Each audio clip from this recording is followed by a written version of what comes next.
The 2019 St. Louis Post-Dispatch Stories of Honor program is a 20-week series that recounts the honorable stories of local servicemen and women. I had a job as a typesetter.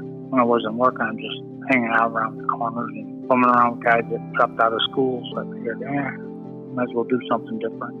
So I went in and signed up. When I told my mom and dad that I joined, my mom said, "Oh, the Marines, why the Marines? There couldn't be anybody else but the Marines." I went to boot camp, and they called me and said they had an opening if I wanted to go in early.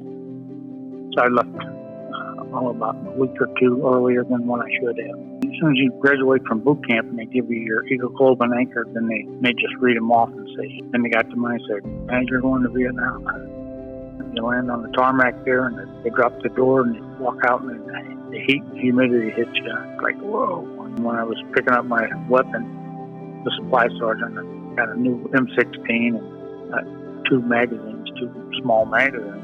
And I said, "Can I have more than this?" And the guy says, "Well, what unit are you going with?" I said, "Well, 1-9. He said, "Oh, the dying 9? Because after your first firefight, you'll have all you want, or you won't need any."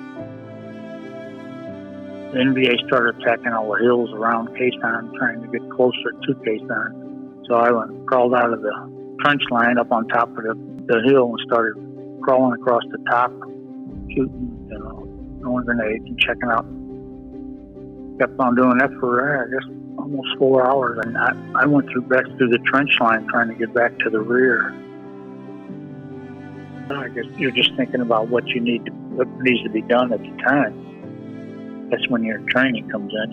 You need to attack head on or make from the side or whatever, just to stop the threat.